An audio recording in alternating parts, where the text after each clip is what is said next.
right. Well, good morning. Welcome to today's ASNA Edge marketing meeting. We are in the month of December. Can you believe we have been through a whole year?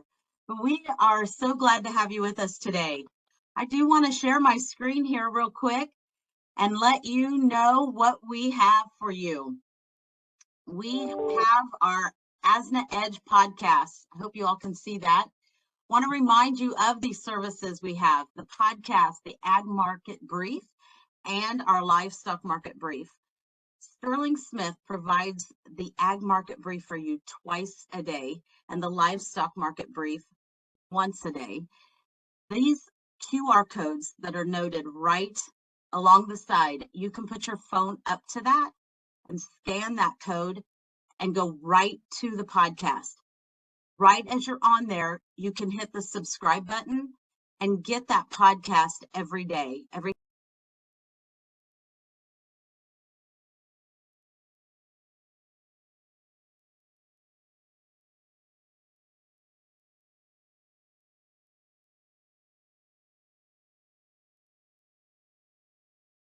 Also want to remind you of the services that we provide. We have, obviously, those first two items, the Ag Market Brief and the Livestock Market Brief. We also provide those links in our Edge Daily. That's the email that comes out at the end of the day, every day, Monday through Friday. That has our daily market outlook email that is written by Brooks and Sterling. We also have in that almost every day a report from Mike Toohill. That's the field yield report. Am I saying that right, Mike? Yeah, field yield informant. Close enough. Field yield informant. We call it the FYI because, you know, it's information you need to know. That is in almost every report as well. We also have livestock information in that report. You need to know that. And then throughout the week, we have special reports that Sterling provides. So we'll have our Tech Tuesday, we'll have our Export Thursday, and then wrapping up the week on Friday, we have our weekly wrap up on Friday with Sterling, and he just takes all the information from the week and he provides that. That is a special additional email. And throughout the year and throughout the month, we have these special reports. Like today, this marketing meeting, we have our WASD, we have the quarterly reports. You just don't want to miss all these reports and this information that we provide. No other AIP provides you the quality and depth of information that this group provides. I hate for you to miss it. So please sign up, get with our team. We've got the goods. You don't want to go anywhere else. So I don't want to pass it off. We've got Brooks York, who is our Director of Producer Services. We have Sterling Smith, who is our Director of Ag Research, and we have the Mike Toohill, who is our elf today, and getting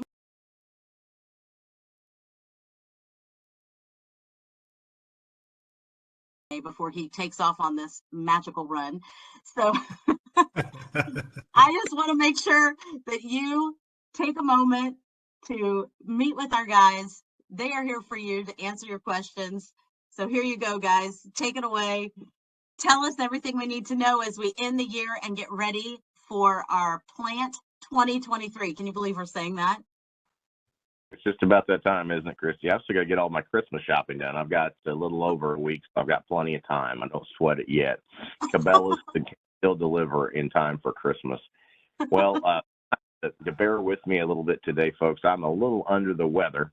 And as it always happens, whenever I decide to put down my phone for an afternoon, yesterday I was just to the point I needed to lay down. That's whenever I get a lot of questions that come through that I usually like to answer pretty promptly. And so with our meeting schedule, Mike and Sterling and I think last year we were in 16 or 17 different states, and we're in front of a lot of customers. We get a lot of those farmers reach out and ask individual questions.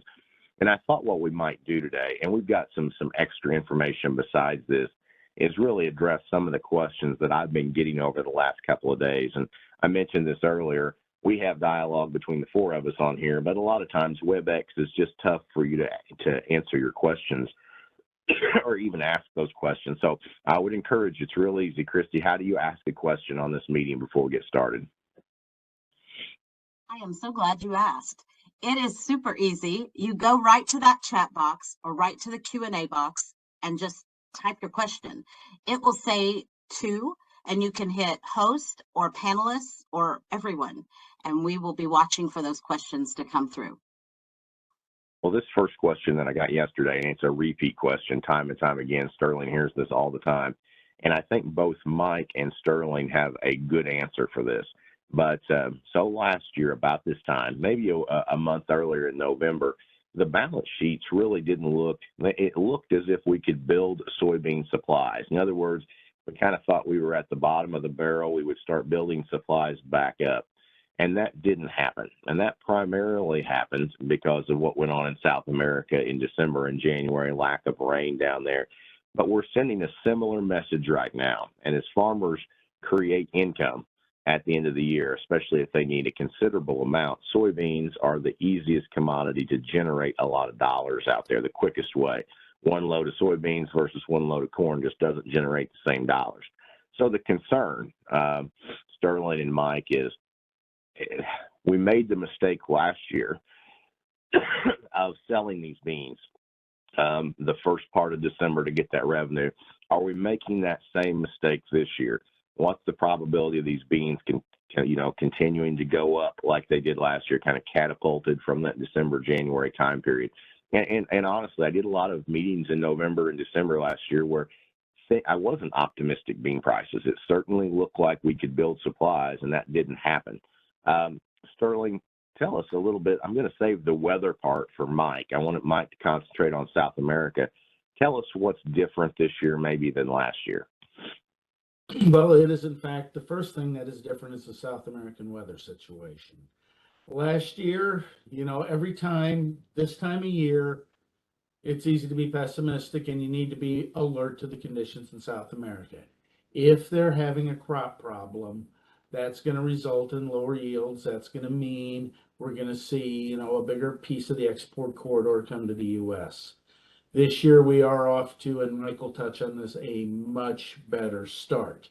The second thing we have to worry about is the situation in China and what is exactly going on with COVID over there. We had export sales this morning for soybeans, and I'm happy to report they were really good, really solid, but we are also still behind on our total exports. So that is something that can cause a problem. So are we going to have a third year of bad weather? That's really the question in the United States. Are we going to have a third year where we're going to have problems getting yield? Because it was a two-stage thing that happened. We had first the problems in South America, then we had the second stage of the problem, which was the problems here in the U.S.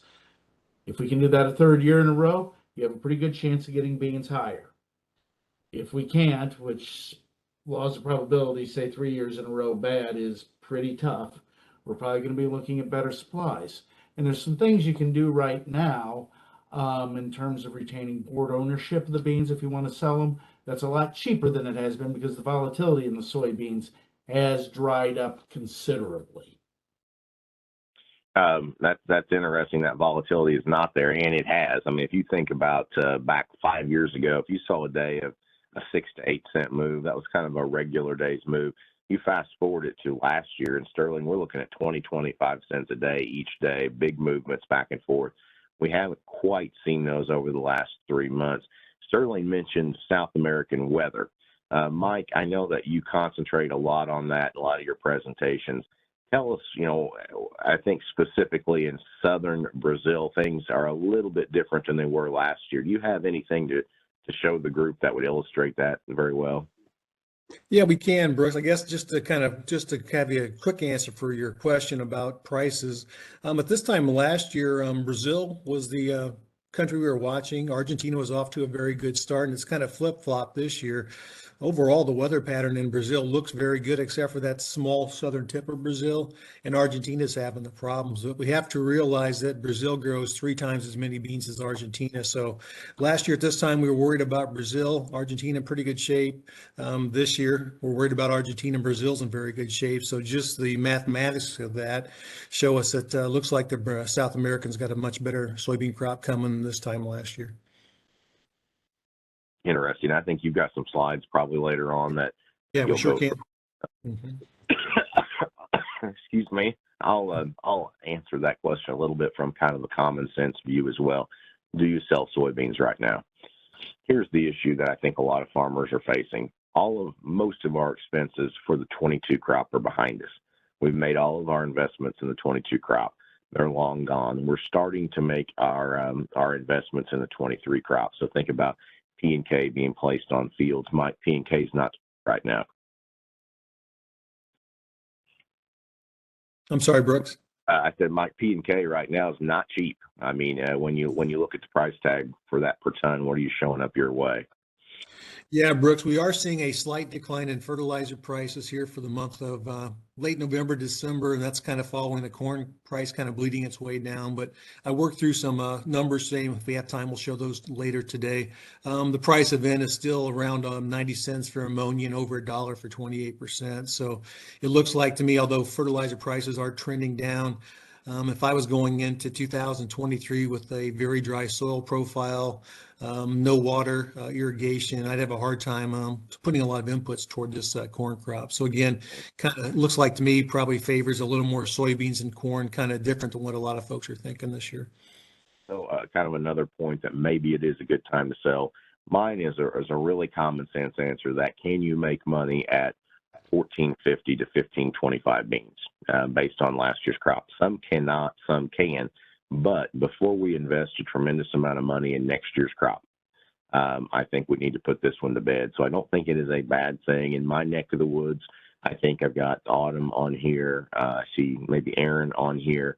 You know, beans are trading on the Ohio just right around that $15 cash mark. We've flirted with that a really good time maybe to get rid of some of those beans, in my opinion. Things in Brazil are going to dictate whether that's good advice or not over the next 60 days, but it certainly looks decent today. One of the questions I get, I got this yesterday, is we are seeing big volatility, Sterling, in corn basis levels, especially when it comes to ethanol competing with the river. We've seen some crazy stuff this year where rail shipments that normally went from the central Corn Belt normally went to the southeast are starting to go west. We're seeing some of that protein move west.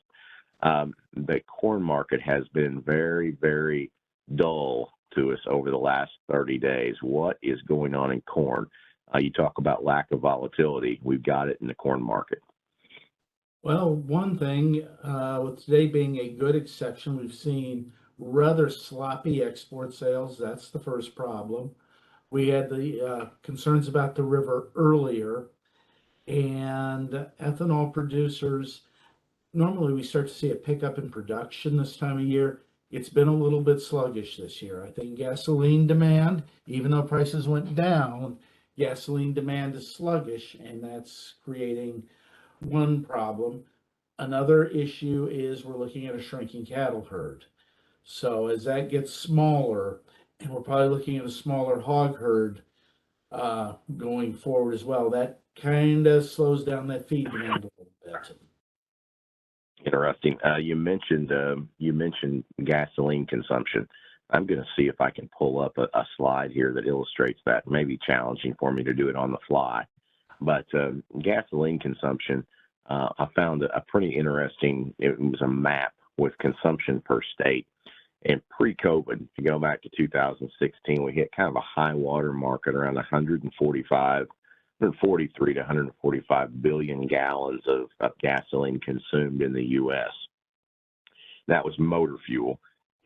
Whenever we got the COVID year, and I think it kind of got reported in 21, it's 2021, of course, it went down to 123.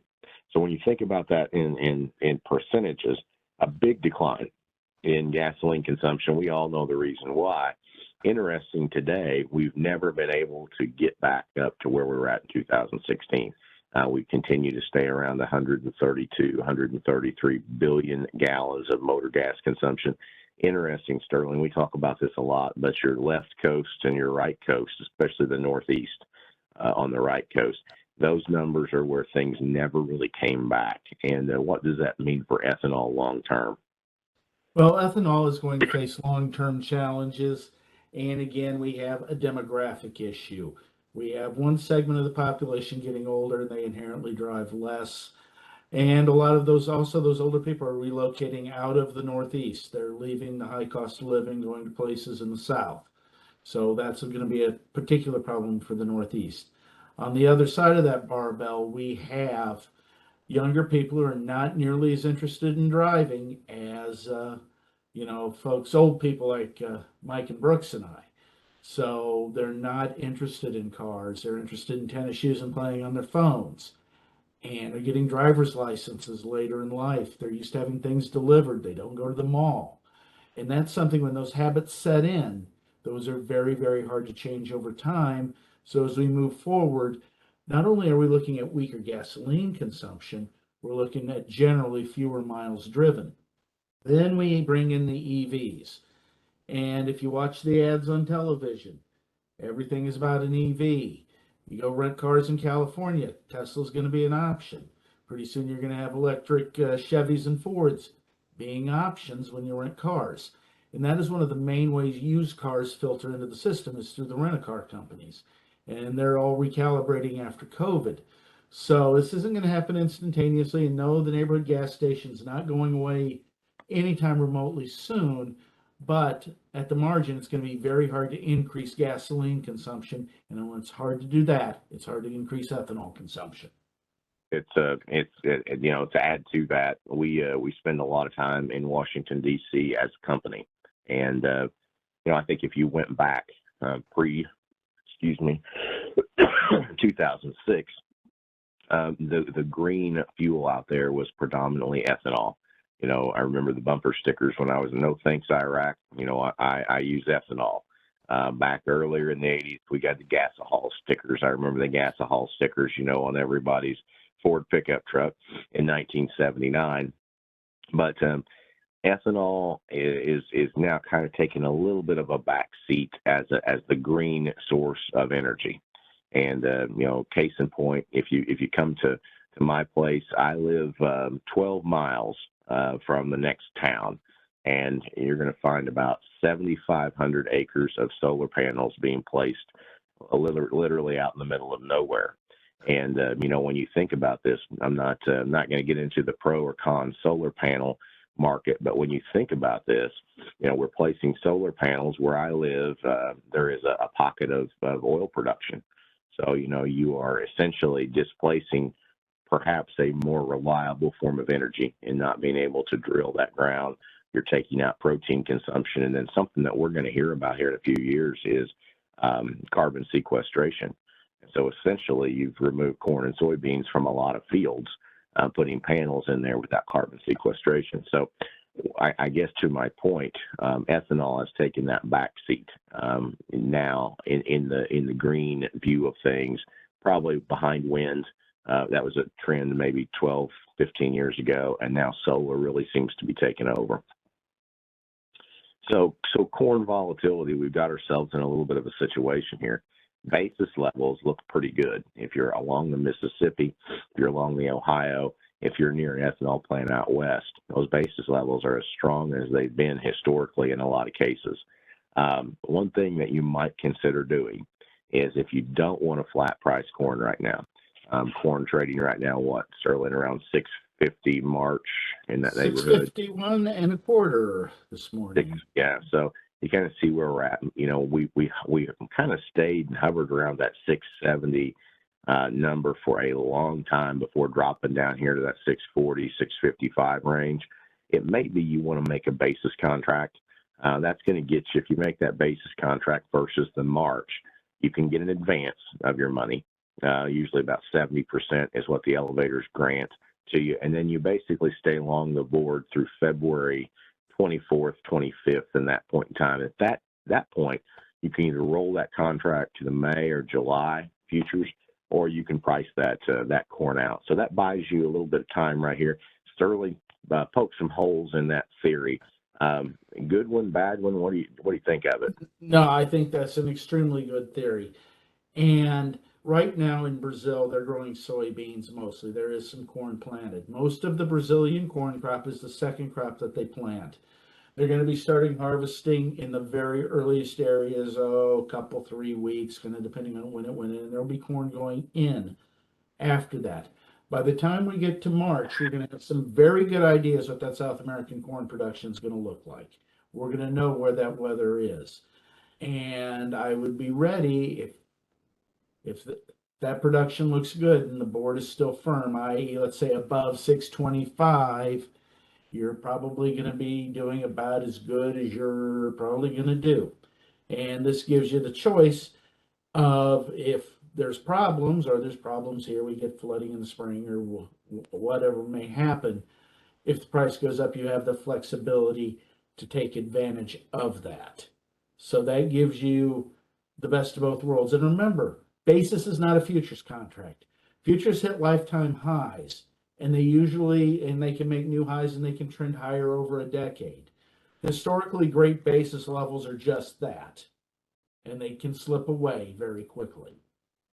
Let's talk about that very quickly. I think this is a real scenario, and it's not right around the corner that we're facing, but I think especially out west, we kind of, Sterling and I did a meeting in Omaha last week, and we titled one of the slides "The Fight for Soybeans." And I mentioned, rail cars of soybeans heading from Illinois, Indiana west to processing plants out there, which is completely against the law of nature. We don't usually do that. But Sterling, there can be a day where we have a very, very aggressive basis, and then the next day there almost not be a price out there. So we are going to probably see some processing plants that can't get the supply of beans they need, which means they lower their daily crush, or they take some extra time off for maintenance, things like that. How do you see that potentially playing out? That's the situation where you need to be really attuned, because the second that plant, let's say, there's a big crushing plant in Fremont, 35 miles from here. And as we know, soybeans struggled here. That's a big ADM plant. They're probably going to be railing beans into there. It's right on the railroad tracks. That happens, that's fine. That'll keep basis supported, points east of here.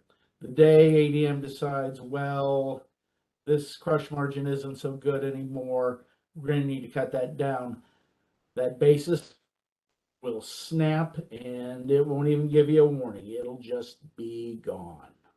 And that's something that can happen overnight, literally. Yeah. Literally in the time you eat your lunch, literally. So take advantage of these good levels as we go forward. I don't think we're going to get into that scenario too much until after March. I think we've got some pretty aggressive levels between now and then. Margins are still good, whether you're at ethanol plants or crush facilities with soybeans. Margins still look good, so there's the demand. But it's the simple fact that we're going to run out of beans in some areas in the U.S., and some areas are going to be fine. If you're in Minnesota, you're probably in good shape.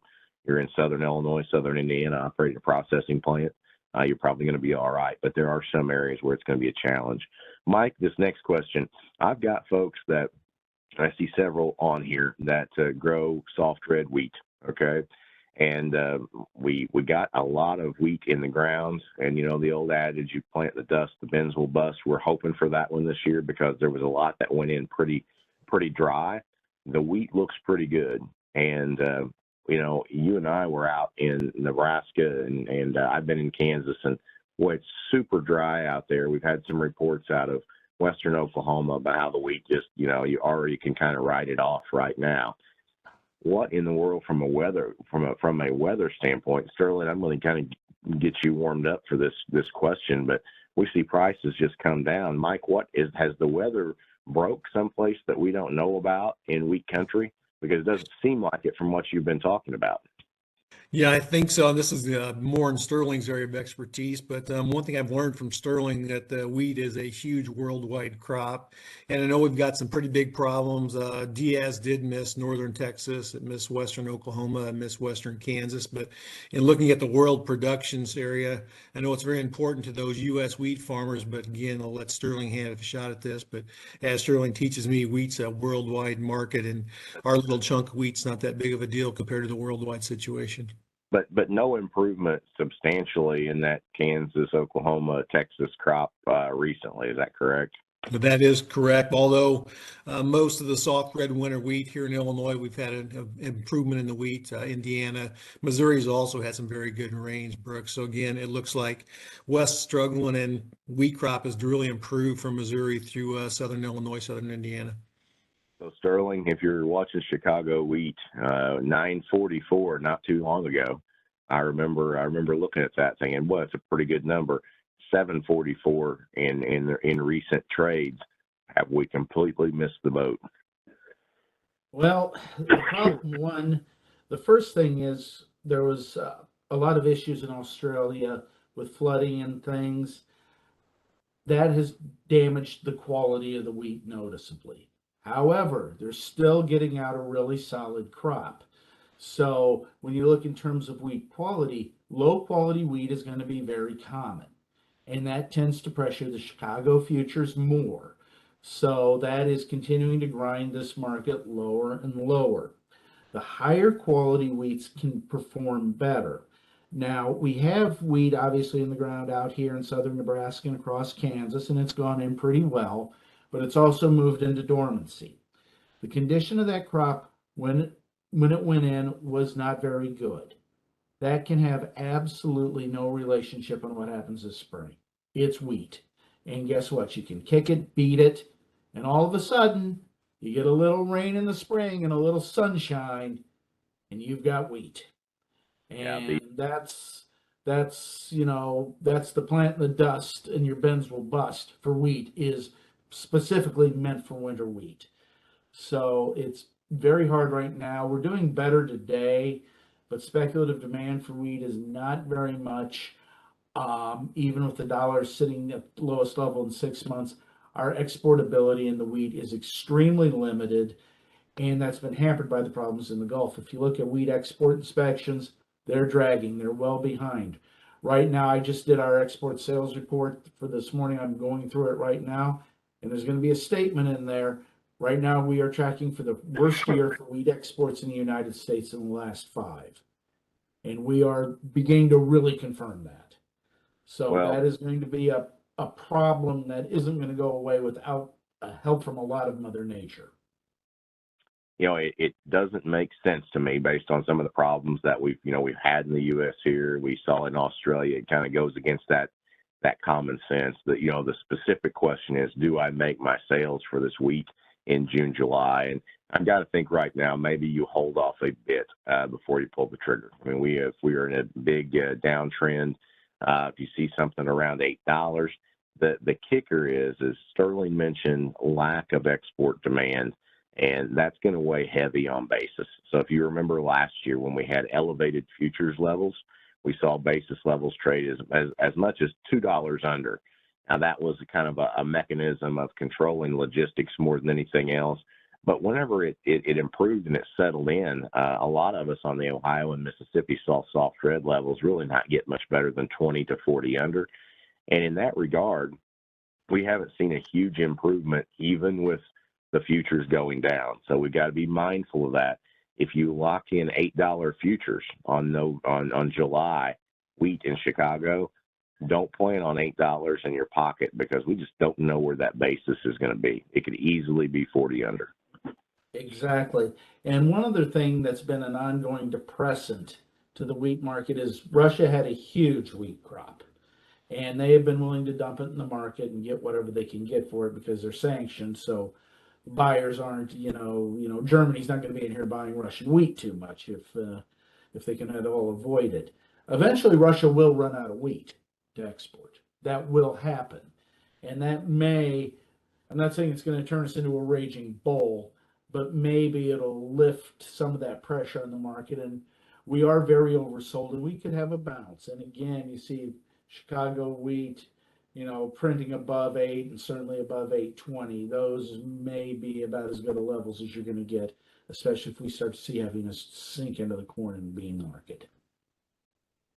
So Sterling, we've talked about these fundamentals in the market, whether it's exports, whether it's weather out there.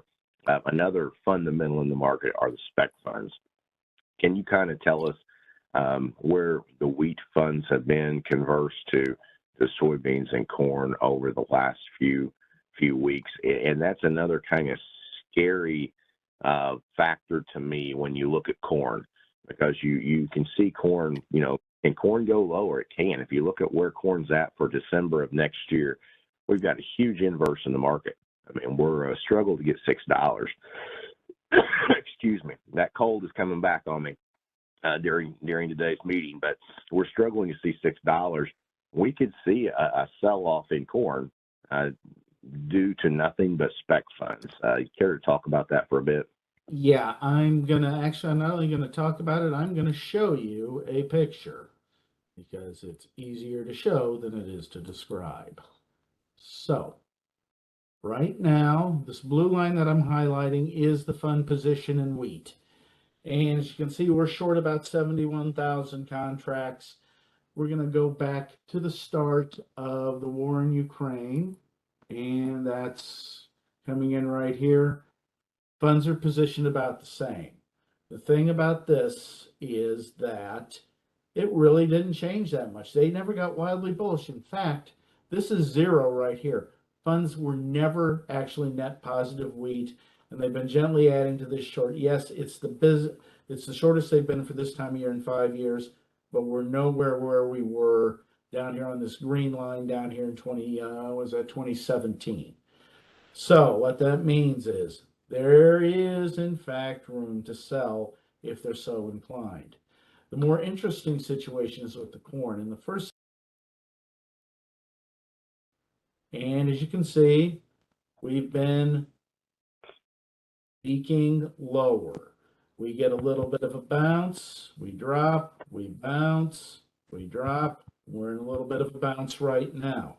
But what we're seeing here is a case where we're seeing lower highs and lower lows.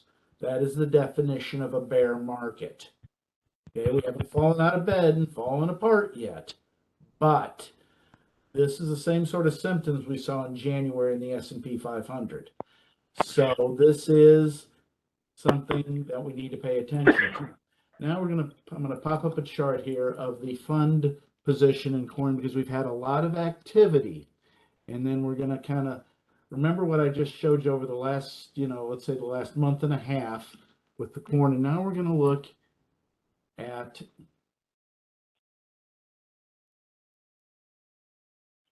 two pictures of this. First, this is just the breakdown of who we have in the market. For those of you who aren't familiar with this, the non-commercials, those are speculative funds. Those are people who are in the market solely for the whole purpose of making money. They are speculating in the market. We have long positions, we have short positions, and then we look at the net position. Right here, the short position, notice, up 29,000 contracts. These are people who are selling corn for the sole purpose that it's going to go down in price.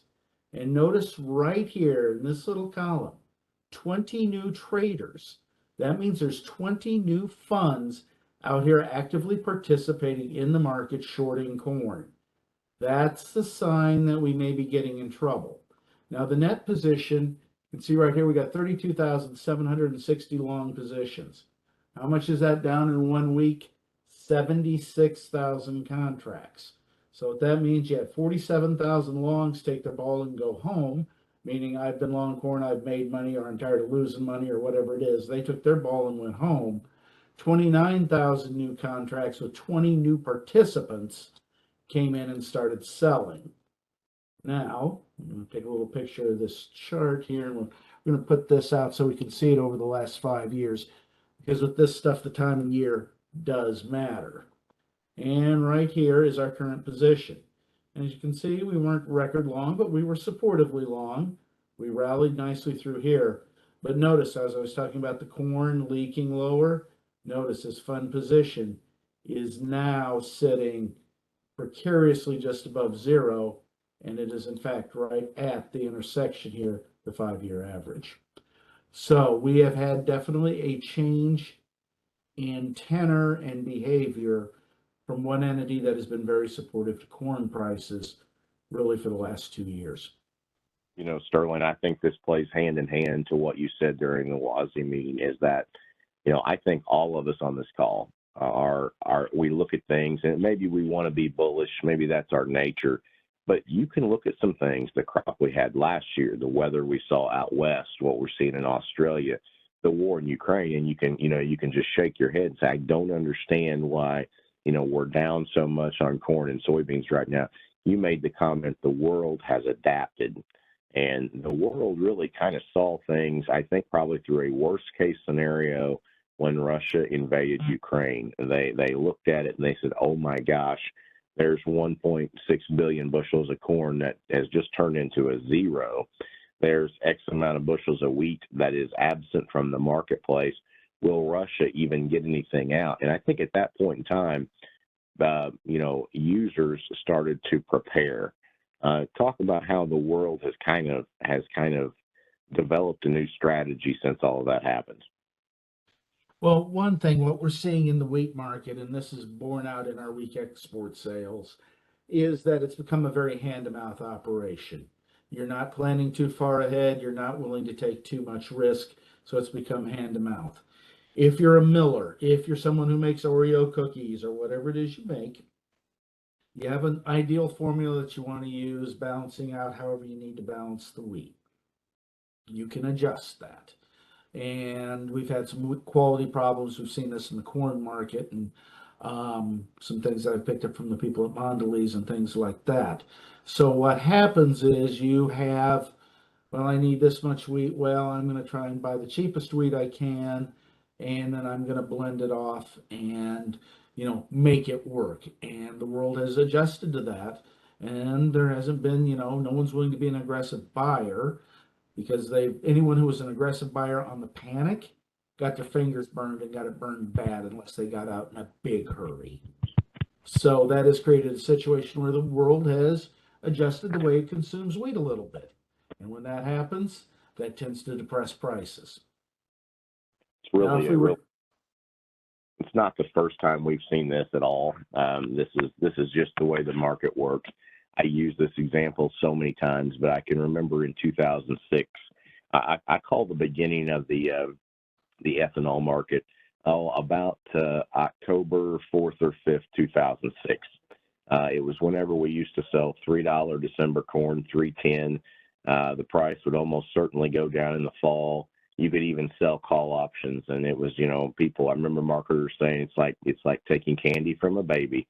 You can sell a $3 call, add to your price. If you got an LDP, which was a loan deficiency payment, you could make ends meet.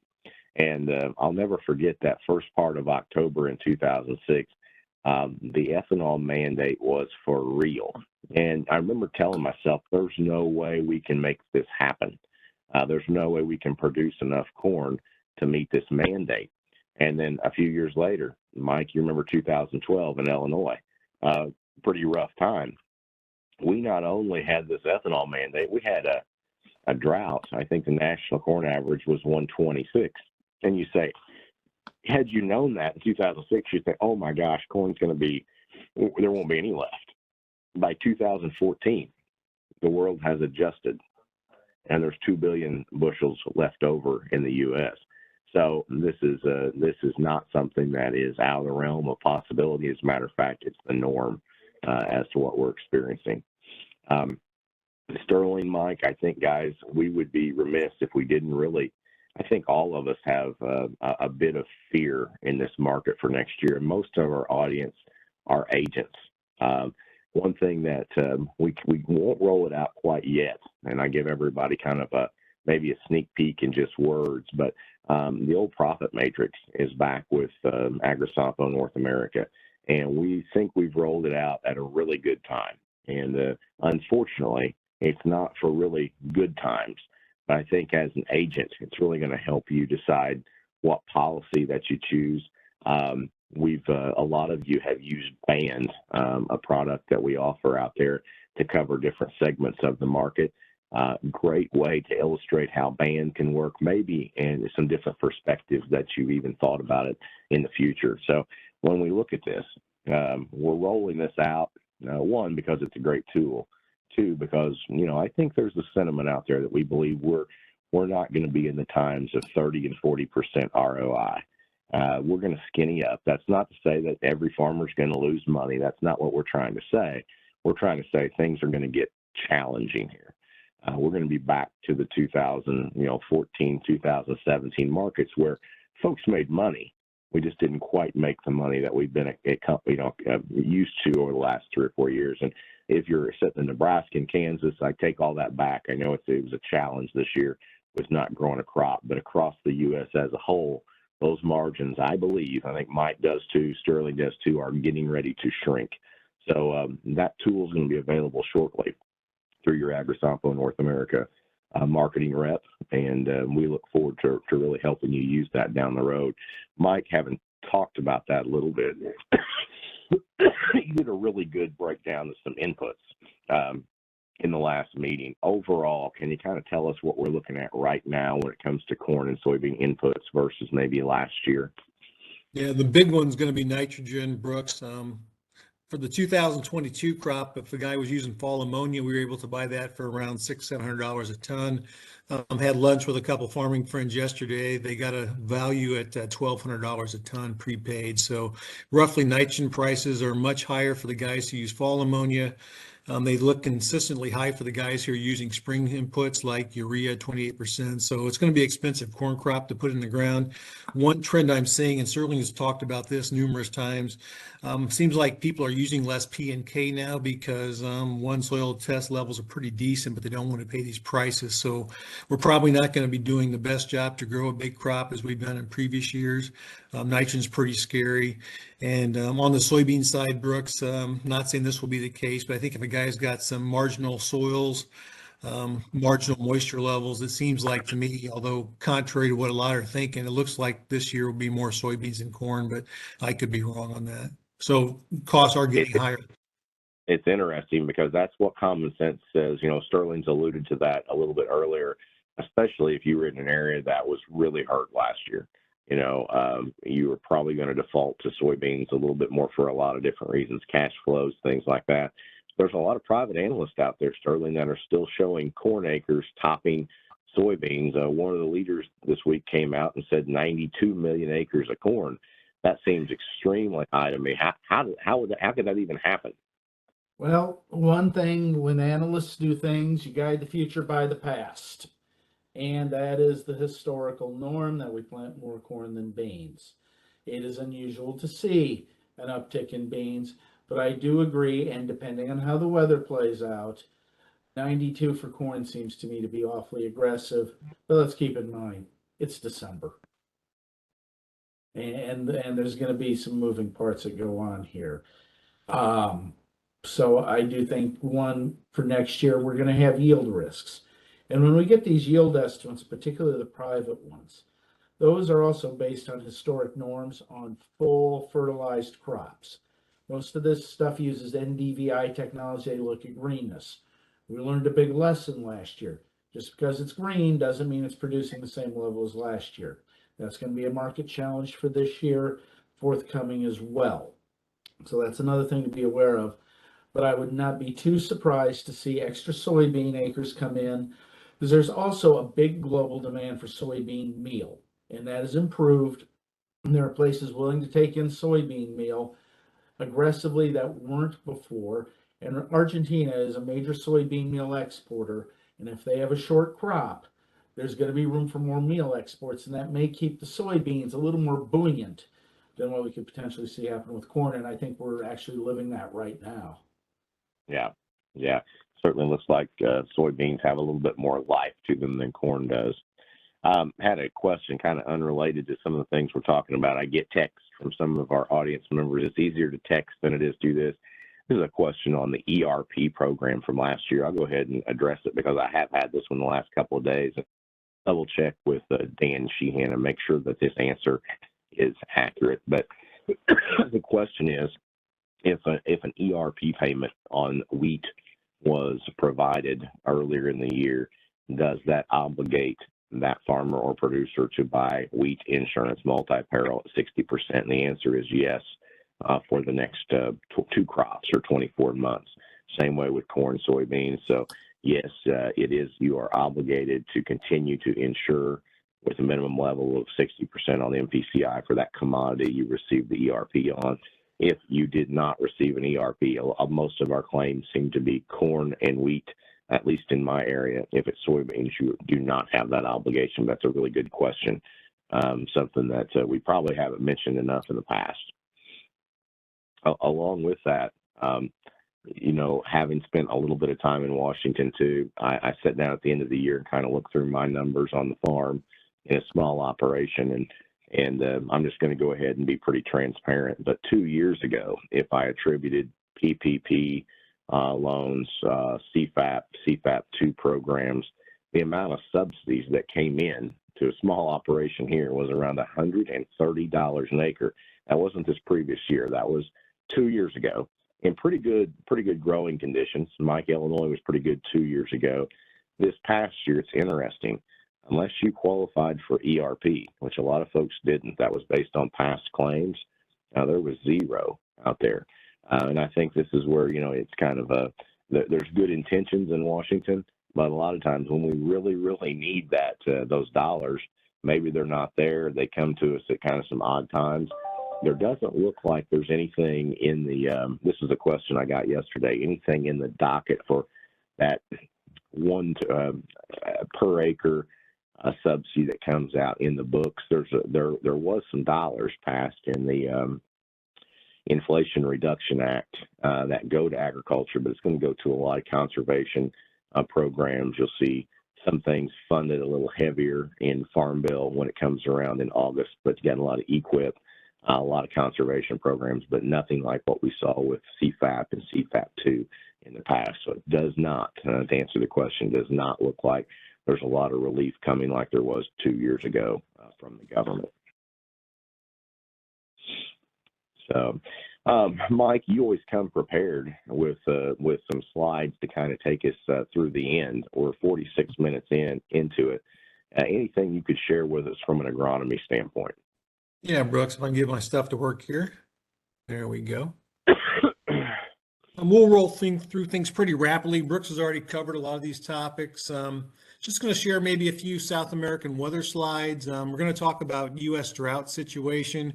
And believe it or not, that storm Diaz that ran across the U.S. This week did a world of good as far as prospects for 23 crops. And we'll also look at fertilizer price trends. Just a little brief background on South America. As you start looking at the South American weather maps, think about Brazil 3-1 compared to Argentina. And as far as growing season in Brazil, like Sterling said, there'll be some beans hitting the ports here within a month. But for the most part, Brazil is like mid-June here in the Midwest. That Argentine crop is a later planted crop for the most part. So think about mid-December is like mid-May here in the Midwest. So again, that Brazil crop is getting pretty close. By the next marketing meeting, they'll be into mid-July, getting closer to money time where we have a little more time to get some rain in Argentina. And we've already talked about this here also. Think about Brazil as exporting half the world's whole soybeans, and Argentina exports about half the world's meal. I've got this map here. As we start looking at these weather maps, all these red dots indicate where some of the higher production areas are at. So again, looking at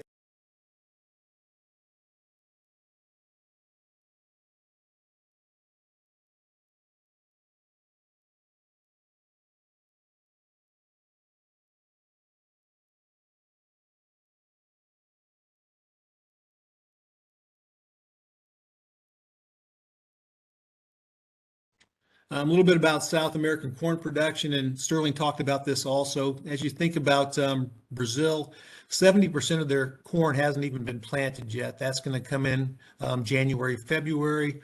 U.S. is still number one in world corn production, China number two, Brazil's three, Argentina four. But again, as you start looking at the weather maps, Brazil produces roughly twice as much corn as Argentina.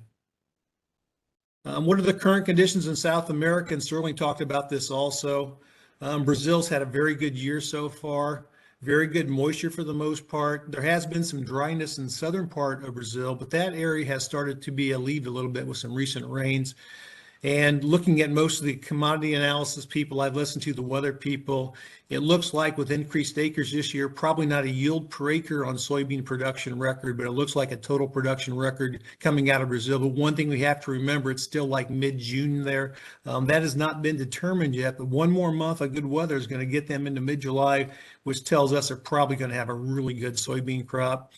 Brooks was down in Argentina last summer. It really hasn't changed much. Long-term drought in Argentina, although they have had some timely and overperforming rains here in December, but their dry soils did delay planting, which also is delaying their crop.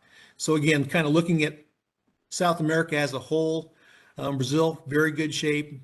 3 times as many beans as Argentina, twice as much corn. Argentina is a problem spot, but again, that is a smaller production net compared to Brazil. I've got here my 30-day South American percent of normal map. And looking up here in the major production areas of Brazil, yeah, there's a few areas that are running a little bit short on moisture. But one thing we have to realize about Brazil is they get 8, 9, 10, 11 inches of rain normal. So 50% of that's still 4 or 5 inches of rain. Brazil's in very good shape. And here recently, looking at southern Brazil, that map has improved with some overperforming rain. So again, Brazil's pretty good shape from the last 30 days. And actually, Argentina has improved over the last 30 days too with some of those overperforming rains. And again, the heart of the South American drought, we don't talk about Uruguay much, but it's got to be very dry in that part of the world. Looking out a little further, this is my 90-day percent of normal map. And Argentina is in pretty rough shape if you look at it from a 90-day standpoint. I've listened to some of my weather experts. Drew Lerner is a pretty good example. They've only got weather records that go back 40 years for Argentina, but is the driest over the last 90 days in 40 years for Argentina. And again, we've talked about this quite a bit. Southern Brazil has improved some, but it's also pretty dry there. So that's what the 90-day maps look like. Most importantly, what do the weather maps look like going into the weekend? I'm looking here for Brazil, 1 week map, a lot of red on that map. That's probably too much rain. That's going to be 4, 5, 6 inches of rain. So the Brazil maps look very good from a moisture standpoint 1 week. They also look very good from a moisture standpoint 2 weeks.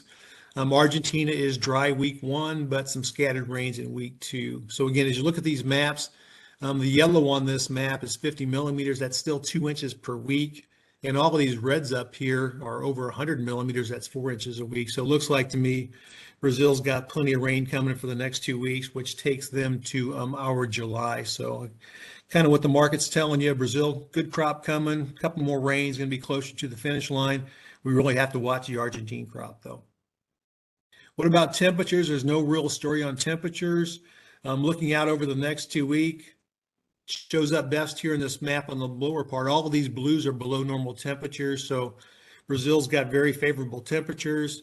It is warm down here in Argentina, but that is a later planted crop. It's probably doing the most damage to their winter wheat now. It's really not affecting their corn to soybeans to much degree. And they are still running off some of those timely rains they received here the last 2 weeks. Just want to talk one last slide on South America moving forward as a threat to U.S. production. This year alone for 22-23, Brazil added enough new crop row acres the size of Arkansas. And right now, sitting in reserve, not even going into the rainforest, they've got enough grass and pasture to add 2 new Texases to row crop production. So again, we used to be #1 in world soybean production. We're not even close now. And I think we're going to hold on to #1 in corn, but Brazil, South America as a whole, is just a monster from an agronomic standpoint and a production standpoint. I've got some better news here on U.S. weather. This morning's drought map still looks pretty ugly, especially over here, kind of that area we've talked about since last year, kind of from northern Texas into western Oklahoma, western Kansas up through Sterling's part of Kansas. But we did have a very good system rolling through the U.S. this week. And it was another week with more improvements and degradations on the drought map. Almost the whole state of Tennessee and Kentucky had better rainfall, 1 class improvement, also some nice improvements through the Mid-South, nice improvements through Texas. Most of the areas where the drought got worse last week was down here in the southeast, Florida, up through parts of Georgia, South Carolina, and also parts of Detroit, Michigan. One thing you need to do as you start looking at that 23 crop is we had a record in the continuous U.S. of 85.25% of drought on the map on November 1st, but that has been shrinking every month and every week since then. We're down about 7.6% from the record 85%. So that U.S. drought is getting less and less as far as intensity. Want to talk just a little bit about Diaz right now. Diaz has pretty much performed as expected. Really good rains and snows for California, and they came down very slowly too. Not a lot of flooding there. The low moved here through the central U.S. Unfortunately, it did miss northern Texas, the Panhandle, Oklahoma, and it missed western Kansas. But some pretty good snows for western Kansas, the Dakotas, and some very nice rains here for Illinois. I had 2.1 inches in my gauge, and right now that low is affecting my daughter in Philadelphia. So again, a very nice storm. You don't normally see these in December that affect that much of the U.S. We also had some severe weather down here in the south. So that was a front that's probably going to increase our crop production opportunity for 23. This map shows the moisture as of yesterday morning. It does not show the rain last night. I'll talk about that here in a minute. But looking at that map, tremendous rains for California, also putting a lot of snowpack that's going to help them from a water standpoint for irrigation. That's a nice rain and snow for California. Again, we missed that same donut hole. We've got the donut hole right here that just can't seem to buy a rain, but pretty good rains for Nebraska, pretty good snows for the Dakotas, pretty good rain and snow for Iowa, and also Illinois. And talking about river levels down here, very good rains through parts of the central and the southern Mississippi watershed areas. And in the last 24 hours, we added a lot more rain to the Ohio River.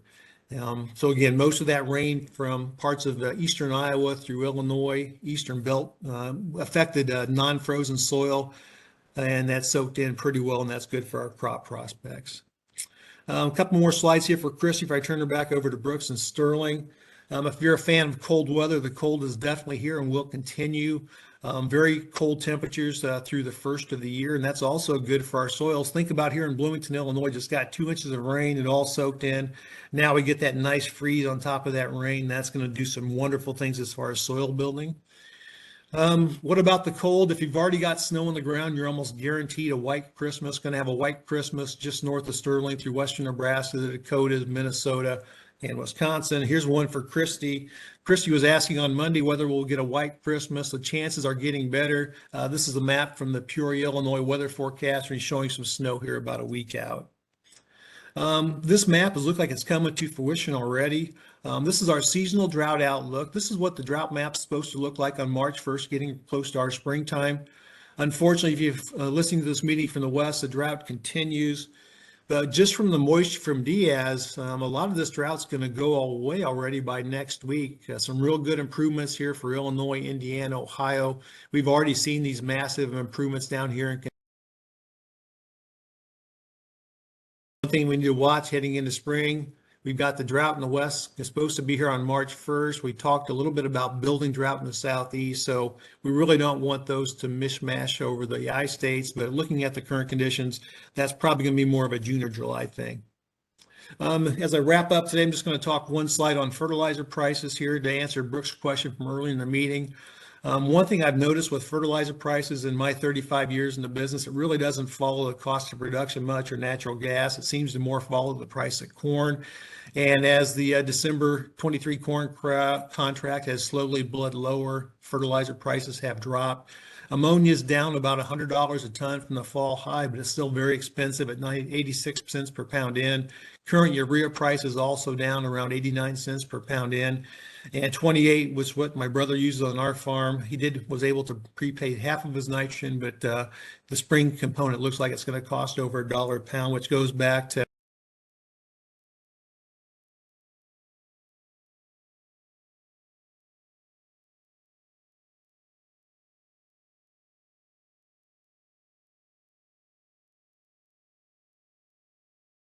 price opportunity. And the one last thing as I wrap up today, that diesel price has run down considerably. This is the Illinois crop production report. It's going to be updated tomorrow, but diesel was down about 61 cents now that we've got everything parked, but at least it's a good opportunity for refill. that point, I'm going to turn it back over to Brooks and Sterling and Chrissy if they have any more comments.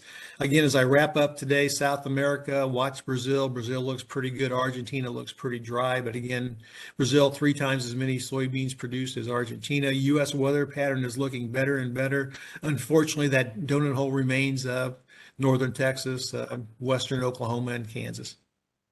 Well, we'll wrap things up. Hopefully, I'm not so sneezy and coughy on the next call. I apologize for that today, but I am here. We have had a couple of questions that came in, and before we get to them, Mike, I think really what you've shown here as far as weather goes, South America, Sterling, what you showed as far as spec funds, in my mind, over the next 30 days. Both spec funds and weather in South America will be the 2 primary movers in this market. I wish I could give you more information than that, but you can kind of see where the trend is on spec funds in regards to corn and beans, and you can certainly see where the forecast is. So a couple telling things along kind of with those comments. Matt had a question for us. Talks about another soybean processing expansion in Indiana. And of course, Sterling, we've got, I say a handful, 3 to 4 processing plants that have really done due diligence to get started in construction over the next few years, primarily out west. I know there's one in Jamestown, North Dakota, that's slated to go in. At what point in time, he's got a couple questions on here. Will we see the markets react with a new floor, kind of like how we did in regards to the ethanol and corn days? Or is there a limit on how low beans can go with the new demand that's in the United States? First of all, I guess I'll ask my own question in that. Is this new demand within the United States, yes or no? Yes, I do think we are setting the stage for more demand for biofuel, and particularly biodiesel. As far as battery operated long haul trucks, things of that sort, that's not something new that's going to be coming to a showroom near you anytime too soon. And then you obviously have diesel powered rail, which consumes a lot, and you can also use this stuff for jet fuel as well. So from that point of view, yes, we are being able to put in a new demand and a new price floor. Along with that, if we can export more soybean meal, that would also be generally supportive, and we're beginning to see the beginnings of that sort of developing. Because there are some places where it's easier to move the meal in than it is to actually process it, and particularly places in Western Europe, and for that matter, in countries like Poland. And I agree with that assessment that maybe we've got a new low floor in there, but just keep this in mind, and Matt knows this all too well. We're not very far removed from $7 cash prices on soybeans. I mean, they only hit for a while, but 5 years ago, I remember if we can get back up to $9 cash beans, I'm going to be a seller. I heard that comment a lot. So we're not that far removed from these lower prices. If we do have that new low in there, can it be $10, $11? Absolutely. Maybe we take out those 8s and 850s that we saw not too long ago, but just be careful to read too much into it that, we can't go below $13 or we can't go below 12, because we certainly can, especially for shorter periods of time. Mike, one came across here for a fertilizer comment, and I've lost it here. Let me see if I can pull it back up here. Oh, pre-booking, and we were Sterling. This may fall into your category, but it's pre-booking diesel out in the deferred months, and I'm gonna put this warning out there. Yes, we can pre-book, but make sure that we're offsetting some of these expenses with something, and this is what's challenging. If I was offsetting any of these expenses right now, I like new crop beans, hovering around that $14 November area. I don't particularly like corn, sub $6. Got to be careful, because it wasn't very long ago, like I said, we wanted $10 beans and we wanted $4 corn in the worst way. So to my point earlier, don't have last year's crop unsold, next year's crop unsold, and buying expenses for next year's crop when all the expenses for last year, it's just, you're setting yourself up for too much risk there. But Sterling, your opinion on pre-booking diesel out there, June, July, August.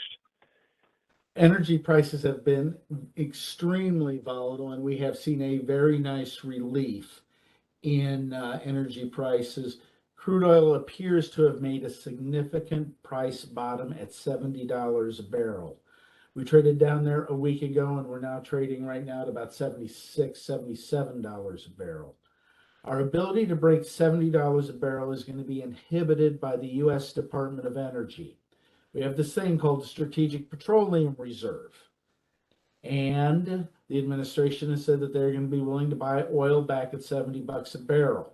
So think about it. You're an oil trader and you're getting close to $70 a barrel and you're short. What are you going to do? You're going to buy your short back and you're going to go long because you know there's a put right at 70. Now, the administration could change this at any time, but I think if you're buying things sub $80 crude and you can lock in some decent diesel, do it incrementally and try and do it on down days. I think that $70 floor for the time being looks very good. It would be tough to break that, but I do think we also probably have a ceiling at around $83 a barrel on crude, at least currently. And this is barring any unforeseen cuts from OPEC or anything like that. Make sure to read the DMOs because I cover the energy markets there and I watch what goes on there just as closely as I watch everything else. Wow. What if it was easy? Well, what if this thing was easy? I just had this thought about all these variables that we talked about today. And, you know, we do our best to supply with all the fundamentals we can. I remember back in college, you know, I remember looking at a chart of corn and I thought, well, if you've got this historical chart, what else do you need? This tells you everything you know. It shows all the seasonalities. Wow. You know, I wasn't right back then, obviously. It's far more complex, but today just kind of illustrates what kind of complex world we live in. More and more with what you do as insurance agents out there and farmers, it is a business. And, you know, like Christy said earlier, we're trying to put you in a position right here at AgriSompo North America to know your business. And in some cases, and so not to step on farmers' toes, as an agent, you may know that farmer's business as well as anybody out there.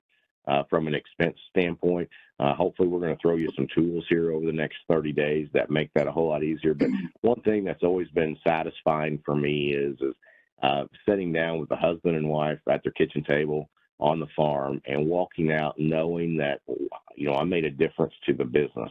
It wasn't that you helped them hit highs on prices or helped them lock in lows on their inputs. It was the simple fact that you showed them a business plan.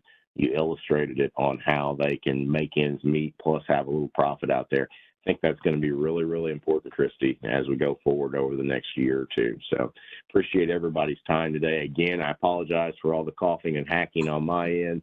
Mike, Sterling, any closing comments for the group? One thing, Brooks, when you mentioned that, oh, this should start to seem real easy and you discover how complicated it is, as soon as you start thinking you're smart, that's when things get dangerous.